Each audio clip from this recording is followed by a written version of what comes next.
Meanwhile, Brutus waits with his men in camp and meets with Leucillius, Titanius, and Pindarus. Leucillius bears a message from Cassius and steps aside to speak to Brutus. He says that Cassius is becoming more and more displeased with Brutus, and Brutus worries that their ties may be weakening. Cassius arrives with his army and accuses Brutus of having wronged him. Brutus replies that he would not wrong him, as he considers him his brother, and insists that they continue the discussion privately in Brutus's tent. Cassius charges Brutus with having condemned one of their men for taking bribes, even though Cassius sent letters asking him not to since Cassius knew the man. Brutus responds by accusing Cassius of having taken bribes himself at times. Brutus tells him to recall the Ides of March when they killed Caesar because they believed that he was corrupt. He asks Cassius if they should now allow themselves to descend into the very corruption that they tried to eliminate. Cassius tells Brutus not to bait him anymore,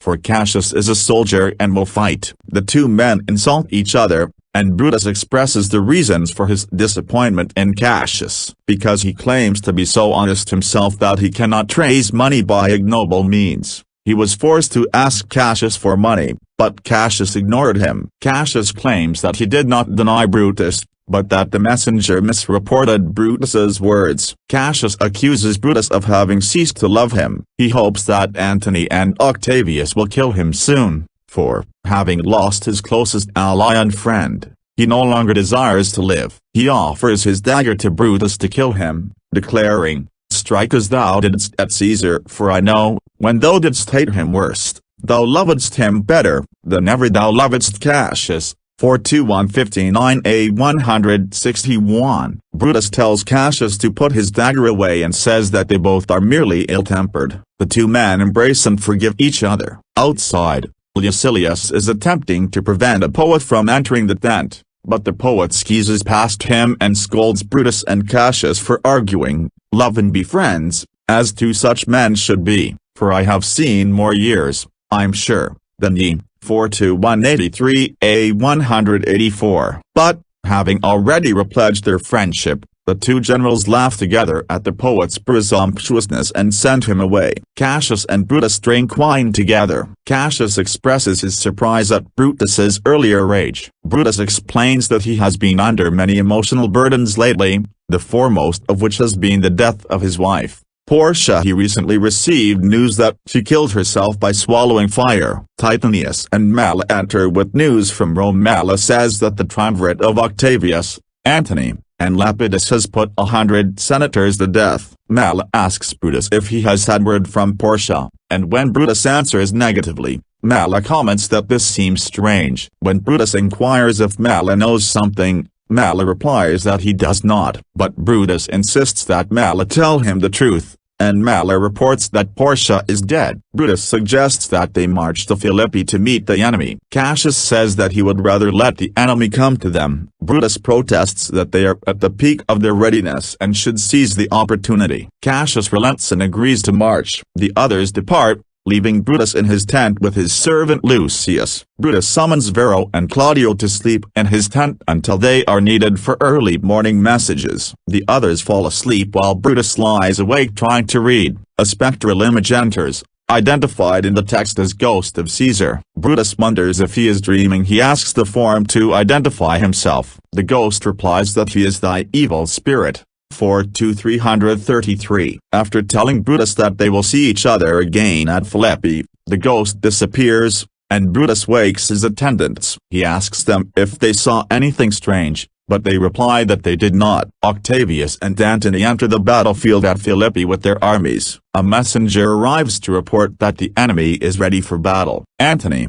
the more experienced soldier, tells Octavius to attack from the left. Octavius refuses and replies that he will attack from the right and Antony can come from the left. Antony asks Octavius why he questions his authority, but Octavius stands firm. The enemy factions consisting of Brutus, Cassius, and their army enter. Titanius, Leucillius, and Mala are among them. Octavius asks Antony if their side should attack first, and Antony, now calling Octavius Caesar, responds that they will wait for the enemy to attack. Antony and Octavius go to meet Brutus and Cassius. The leaders exchange insults. Octavius draws his sword and calls for Caesar's death to be avenged. He swears that he will not lay the sword down again until another Caesar, namely himself, adds the deaths of the traitors to the general slaughter. The leaders insult each other further before parting to ready their armies for battle. After the departure of Antony and Octavius,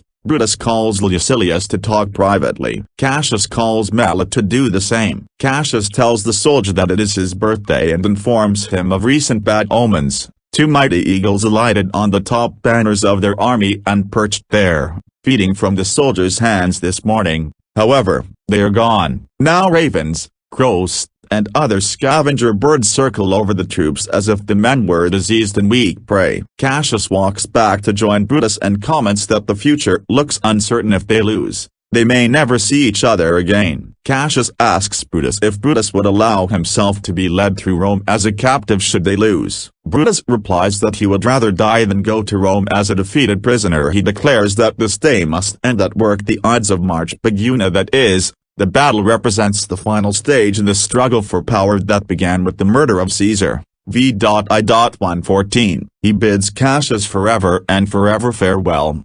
V.I.117. Cassius echoes these sentiments, and the men depart. The battle begins between the scenes, and the next scene, comprising a scant total of 6 lines, depicts the two sides' first surge against each other. Brutus sends Mela to Cassius to report that he senses a weakness in Octavius's army and will push forward to exploit it. The next scene finds Cassius standing on a hill with Titanius, watching the battle and lamenting its course. Though Brutus was correct in noting Octavius's weakness, he proved overeager in his attack, and the tide of battle turned against him. Pindarus now runs up to Cassius with a report. Antony's troops have entered Cassius's camp. He advises Cassius to flee to some more distant spot. Cassius refuses to move but, catching sight of a group of burning tents, asks if those tents are his. Titanius confirms that they are. Cassius then notices a series of advancing troops in the distance. He gives Titanius his horse and instructs him to find out whose troops they are. Titanius obeys and rides off. Cassius asks Pindarus to ascend a nearby hill and monitor Titanius's progress. Pindarus calls down his reports.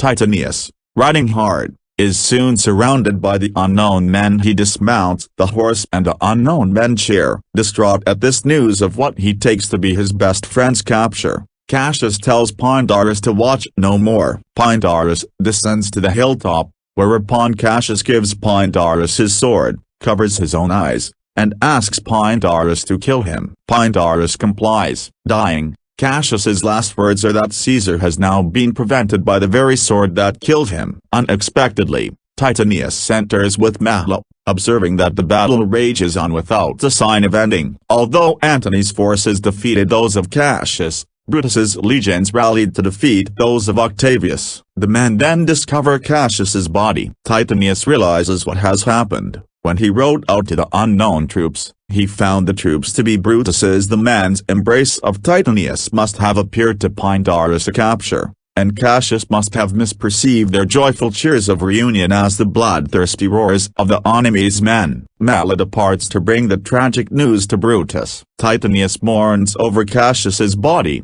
anguished that a man whom he greatly admired died over such a mistake. Miserable, Titanius stabs himself and dies. Brutus now enters with Mela and his men. Finding the bodies, Brutus cries, "O Julius Caesar, thou art mighty yet, even in death." Caesar is reaping revenge. He seems to turn events against his murderers from beyond the grave. V393. Brutus orders that Cassius' body is taken away, and the men set off to struggle again with the armies of Antony and Octavius. Brutus prepares for another battle with the Romans. In the field, Leucillius pretends that he is Brutus, and the Romans capture him. Antony's men bring him before Antony, who recognizes Leucillius. Antony orders his men to go see if the real Brutus is alive or dead and to treat their prisoner well. Brutus sits with his few remaining men. He asks them to hold his sword so that he may run against it and kill himself. The ghost of Caesar has appeared to him on the battlefield, he says, and he believes that the time has come for him to die. His men urge him to flee. He demurs, telling them to begin the retreat, and that he will catch up later. He then asks one of his men to stay behind and hold the sword so that he may yet die honorably. Impaling himself on the sword, Brutus declares that in killing himself he acts on motives twice as pure as those with which he killed Caesar, and that Caesar should consider himself avenged. Caesar, now be still. I killed not thee with half so good a will. V.50a51. Antony enters with Octavius, Leucillius, and the rest of their army. Finding Brutus'S body, Leucillius says that he is glad that his master was not captured alive. Octavius decides to take Brutus's men into his service. Antony speaks over the body, stating that Brutus was the noblest Roman of all. While the other conspirators acted out of envy of Caesar's power, Brutus acted for what he believed was the common good. Brutus was a worthy citizen, a rare example of a real man. Octavius adds that they should bury him in the most honorable way and orders the body to be taken to his tent. The men depart to celebrate their victory.